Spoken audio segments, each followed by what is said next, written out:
Hey everyone, welcome back to another episode of the Project Barber series. I'm Meg, the author of Watch Your Language, and today we're going to be sharing a conversation about why our self-talk plays a huge role in the stories that we create. Now, honestly can't wait to dive into this topic, and I'm pretty excited, as you can probably tell, because our self-talk at the end of the day is everything, right? Our thoughts, right, only become powerful when we give them ammo or energy. And we're going to be having a conversation around how we, with our willpower, right, give attention and energy to thoughts that don't necessarily serve us. So before we get started on this week number 8 and discussing a really, really important subject, I just want to do a little bit of a check-in with you over the last 8 weeks of moving through in this program, tuning into just 3 things. And the first thing that I want to check in with you is, how are you listening to your body? In my book, Watch Your Language, the Be Here method that I talk about in this book is still something that I do every single day.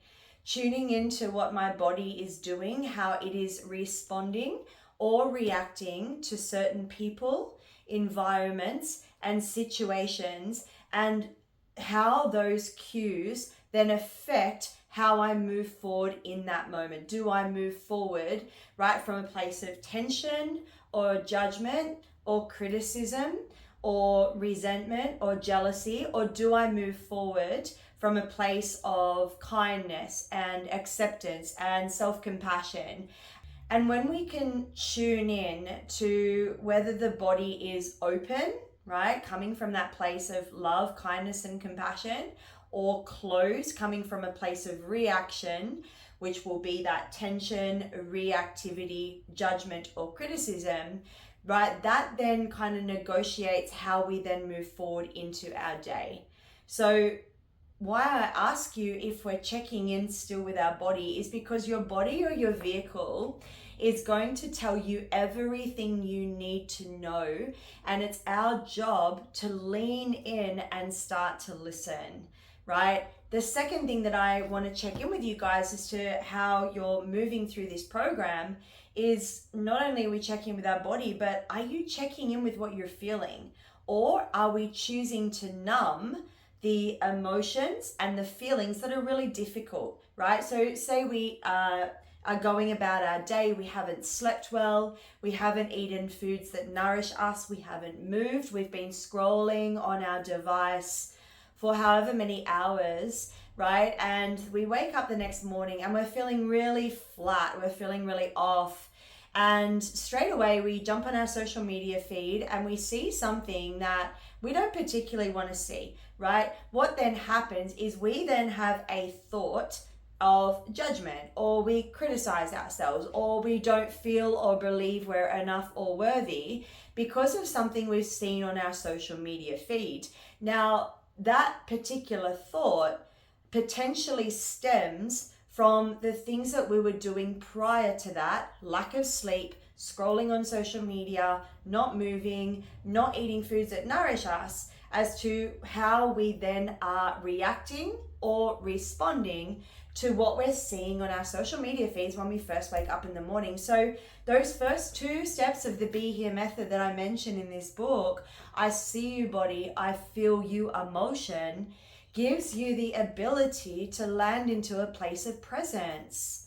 And I've been talking about it over the whole 8 weeks on this program. When we are present in the moment, you can actually tune in to whether you give attention and ammo or energy, right, to a thought that keeps you stuck, feeling small, wanting more, or in judgment or criticism. Or you can choose again with a thought that elevates you with compassion, acceptance, kindness, gratitude, or love.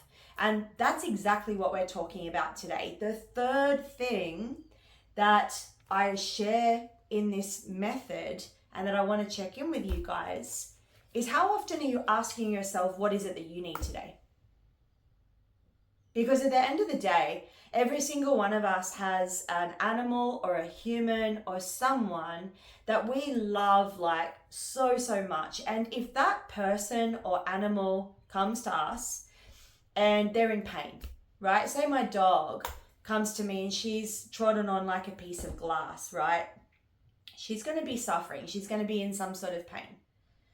And she's going to be coming to me to get me to help her, to get me to help her feel better with what's going on, to potentially fix her foot because she can't do it herself. Now, we have these situations unfold all the time, whether it be someone you love, or maybe it's like a younger sister or a brother, maybe it's a friend, family, maybe it's your partner, and they might have had a bad day and they come in and they're needing you, right, to help bring them back to a regulated state.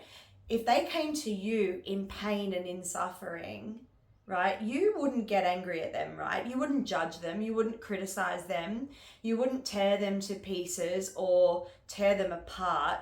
You would offer them as every much part of love that you could to help them feel better. You might give them a hug. You might sit down with them and nurture them, right? You would do everything in your power to help this person or animal that you love to feel better. Now, my question is to you, is why don't we do the same things to ourselves? And that's exactly it. Those first 3 steps of the Be Here method I mentioned here in this book, I see you body, right? Notice the things that are going on in your body, right? Is your skin breaking out? My skin's breaking out at the moment. You know, I've had a really big week in New Zealand, and I've been on the whole time. I actually haven't had a lot of rest, and my nervous system's playing up a bit, but that's a beautiful sign from my body, right? For me to listen to that and do what I need to do to help my body regulate and come back to a balanced state.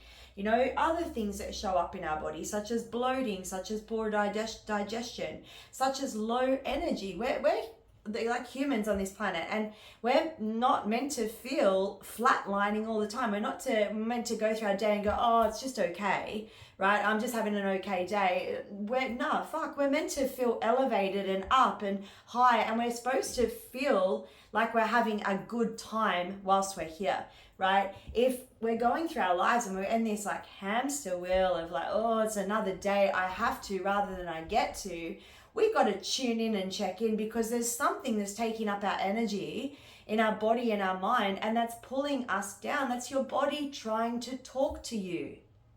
When things show up in your body, it's our job to say thank you for showing up. Skin breakout, bloated belly, low energy or headache, whatever it might be, and use that information from the body wisely to then ask yourself what you're feeling. What emotions are you feeling? What emotions are we pushing down or suppressing, right? What is it that you're unwilling to feel? What is it that you're unwilling to feel? Now, when you're unwilling to feel a certain type of emotion, we have all of these things, right, in the world we're living in today, I'm talking on right now, to numb or run from what it is that we're unwilling to feel. We have everything under the sun in 2024 to just suppress and push down the emotions that we don't think are so hot. So we tend to label these emotions such as shame or greed or guilt or doubt or fear or worry or resentment or jealousy, anger, frustration, disappointment, hopelessness. And we label these more negative, more lower vibrational emotions as bad, when in fact they're not bad. It is something we are feeling and experiencing. And like the more higher vibrational emotions such as gratitude and joy, acceptance and compassion and love and kindness, right? We're very happy to feel those, but why do we push the other ones down, right?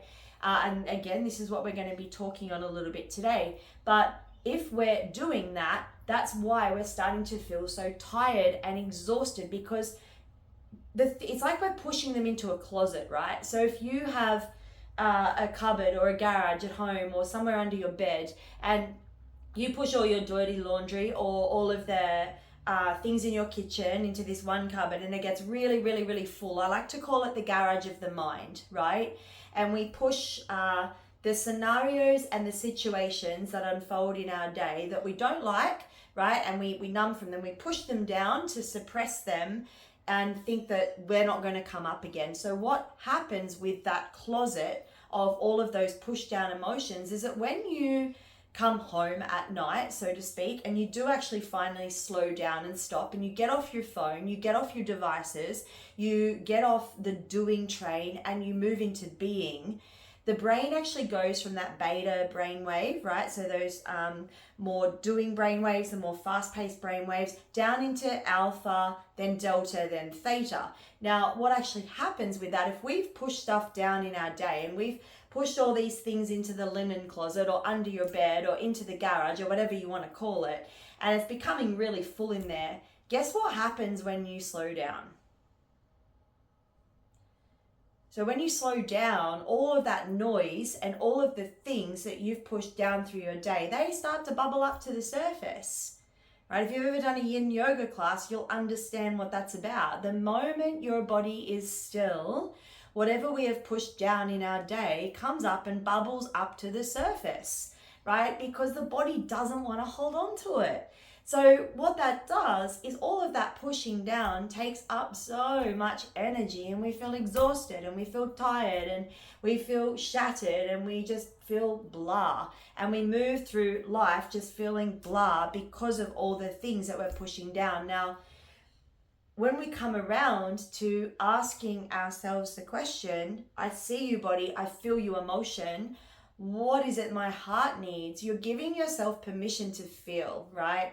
And as like any emotion, our job as humans in the world we're in is to travel this roller coaster ride of things and events that happen and situation, and to do our best like a duck sitting in the ocean to ride the waves no matter how big or how small they are, right?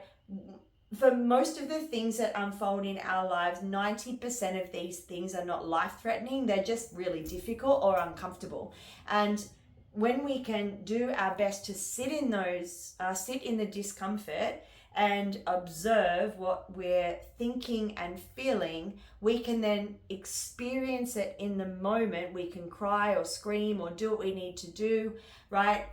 To move with that emotion, to actually feel it. We need to feel it to heal it. And if we experience some of those more not so hot emotions that are a little uncomfortable, and then we pick up a phone or a device to numb from that, it's only going to come up later, and that is then going to take more and more of your energy, right? And so when we're talking about the topic we're just about to jump into, right, we're going to see how that is going to play a huge role, right, in the thoughts that you think, and then the emotional charge behind the thoughts, and how that plays a role in your body, your nervous system, and your self-talk.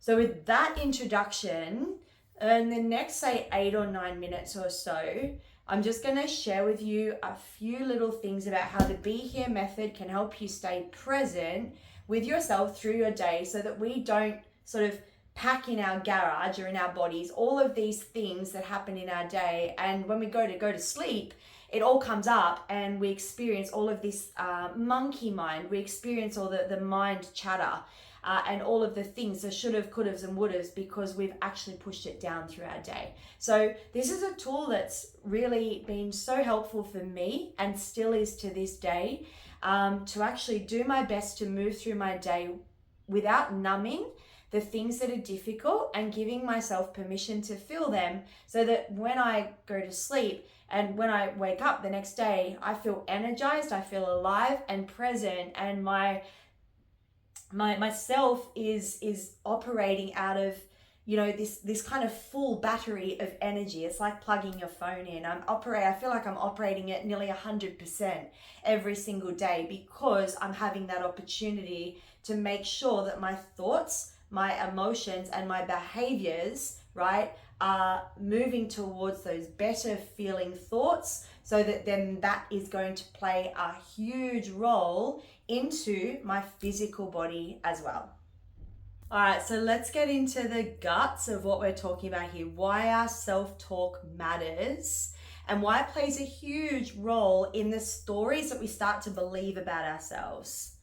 So as I said, I want to be about 8 minutes, 9 minutes or so to share a really simple concept with you guys about the 3 things that make up our health, which of course are our thoughts, our feelings, and then our behaviors. Now, I'm going to share the very first paragraph right here of my book, Watch Your Language, because as I've mentioned kind of through these messages, it was my own choice, my willpower that decided to hold onto a certain belief about myself for nearly 3 decades. And the reason I share this stuff to you is because I don't want you to do the same.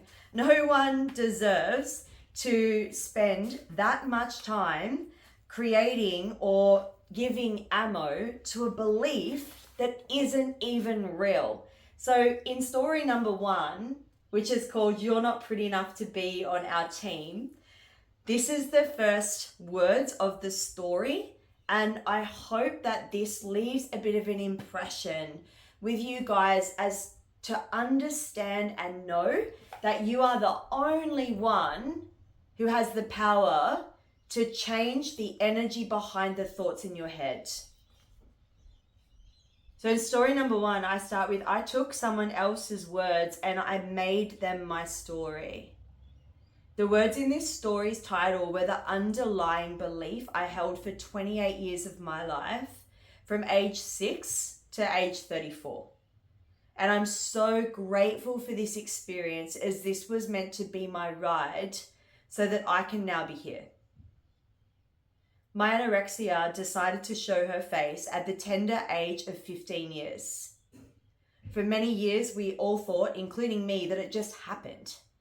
Someone said something about my thighs or weight on a scale, but from my studies, I now understand our beliefs, our thoughts, the words we speak, and the experiences that we cling to or resist shape our future patterns and actions.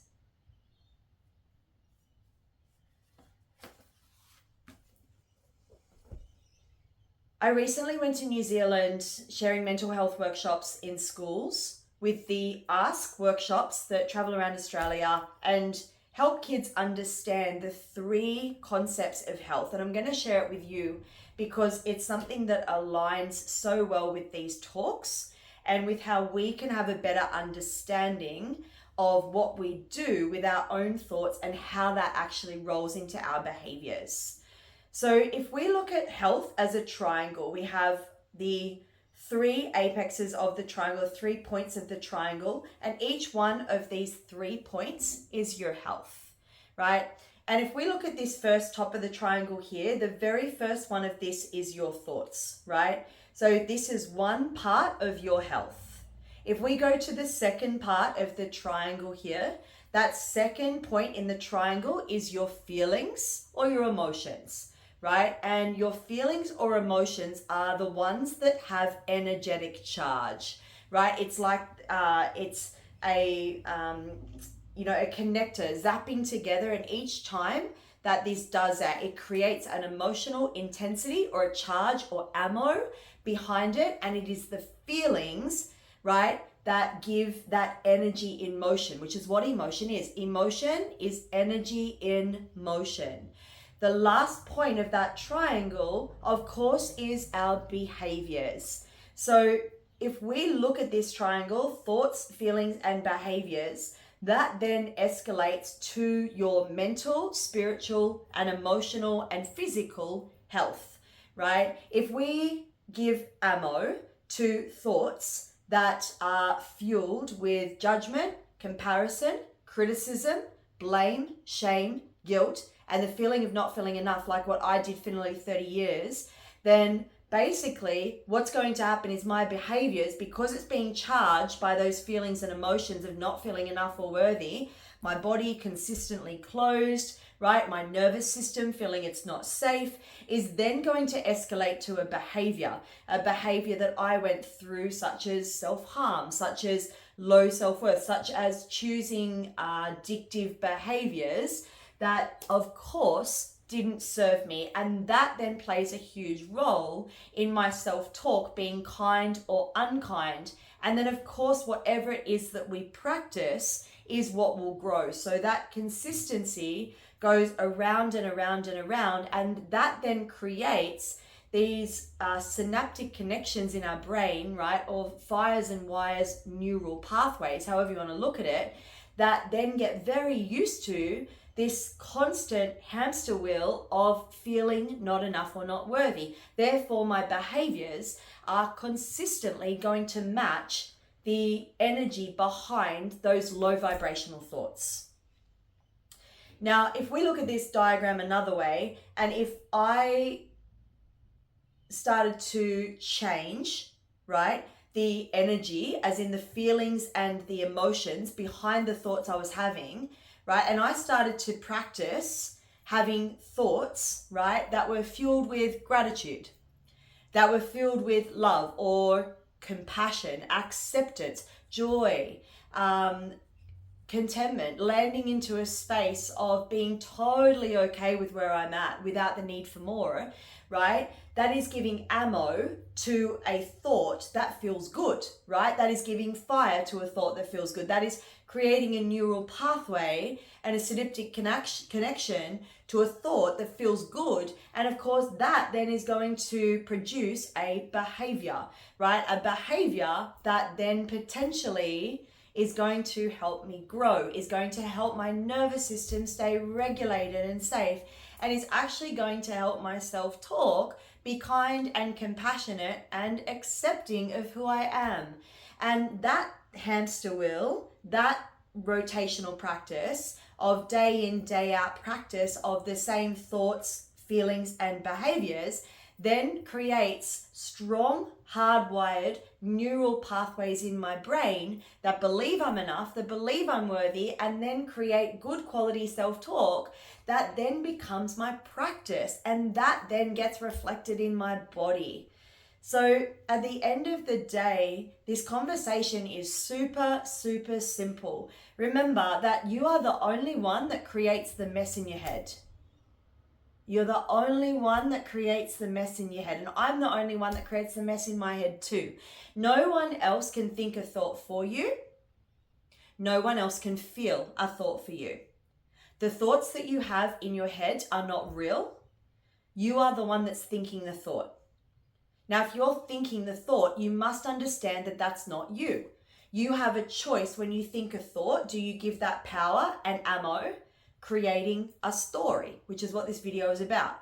Like what I did here for 28 years.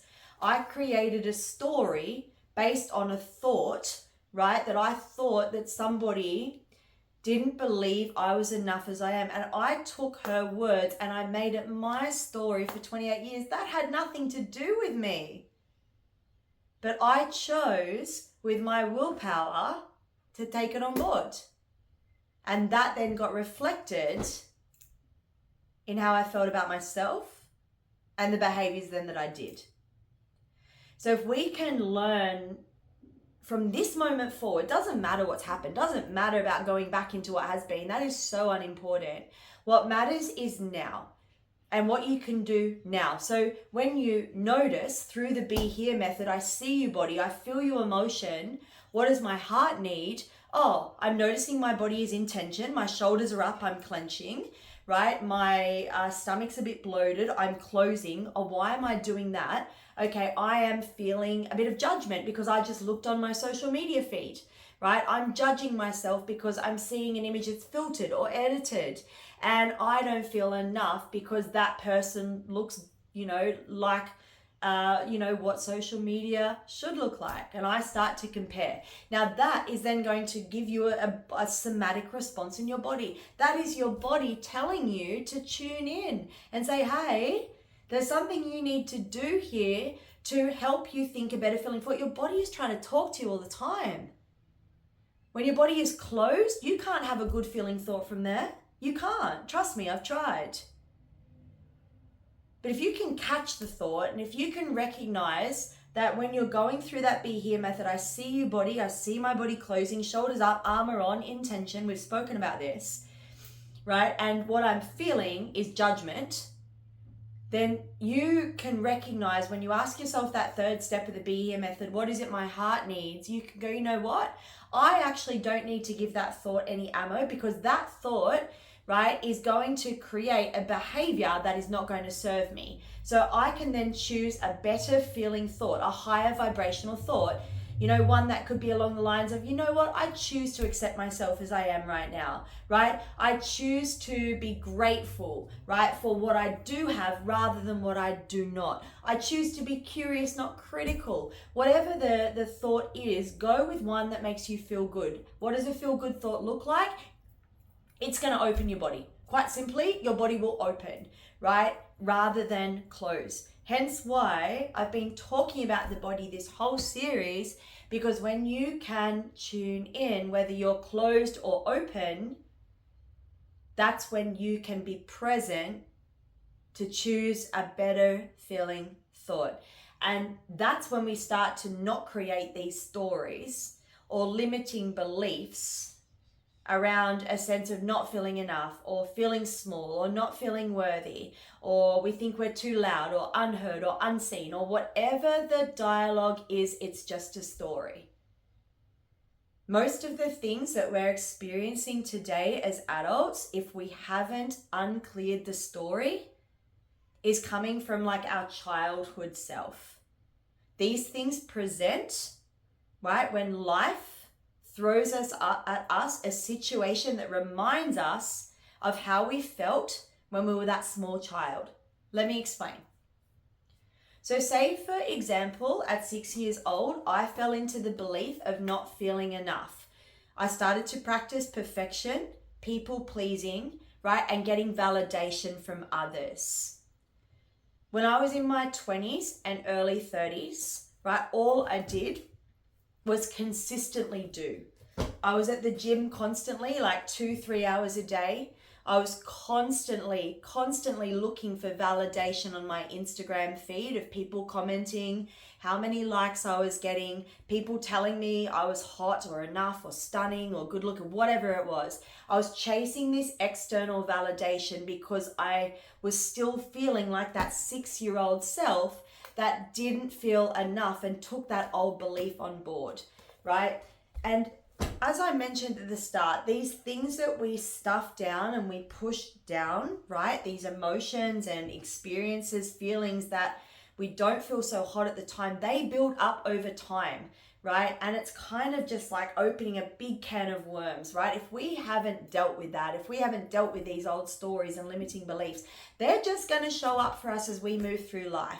Whether you're 20, whether you're 30, whether you're in your 40s, right? That 6-year-old, 7-year-old, 10-year-old self is going to pop up when there's a situation in our environment that reminds us of our childlike self.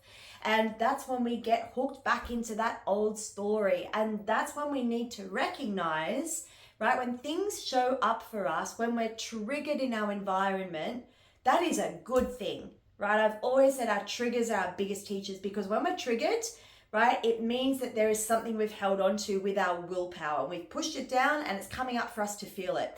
And in that moment, you have a chance to break through that hardwiring old story of, let's just call it not feeling enough. And you then get to send emotional charge, feeling and emotion to a better feeling thought to start to create a new story. And I share that because that's what I had to do. Things take time. It doesn't happen quickly, right? I had 30 years of hardwired synaptic connections, neural pathways that believed I was not worthy or enough. I had to practice giving attention or ammo or emotion to these better feeling thoughts of acceptance and gratitude and feeling enough to then create change in my brain called neuroplasticity, so that as I move forward into life, my brain now is getting used to feeling a different way. My body responds with a sense of openness rather than closed. And that then plays a huge role in the way that I talk to myself. And the way that we talk to ourselves is everything. You wouldn't talk to a loved one or an animal or a small child, right? The same way you talk to yourself. So I really invite you at the end of this video to maybe write down how it is you want to talk to yourself. Is it with love? Is it with acceptance? Is it with compassion? Is it letting go of the need for more? And really solidify what it is that you want for yourself. Because at the end of the day, the love you have for yourself will be emanated back to you and everyone in your environment, including your relationships. If you work on this first, then everything else that comes to you will match the energy that you're putting out yourself. So if we want to change our stories, we need to tune into those 3 points of the triangle: our thoughts, our feelings, and then our behaviors. If our thoughts are from that low vibrational negative energy, then we give that feeling and emotion, then that's going to create a behavior that is not going to serve us. But if we give ammo and attention to the thoughts of gratitude and kindness and compassion and acceptance, and we then give ammo to that, we're like, oh, this feels amazing to just accept where I am, to be grateful for the skin that I'm in, to be thankful that I have 2 feet and a heartbeat, then guess what? Your behaviors are going to be epic. I hope you've enjoyed week number 8. Really simple little practice that I'll send through for you in your worksheets to follow on from this video. Again, I'd love to know how you found this. I'd love to hear your feedback. So don't be afraid to message me, to get in touch. Jump over onto my Instagram at @IamMegLinton, or you can jump over to my website, watchyourlanguage.com, to check out any of the ongoing programs or webinars that I have coming up on social media and our self-talk. Take care, guys. Chat soon.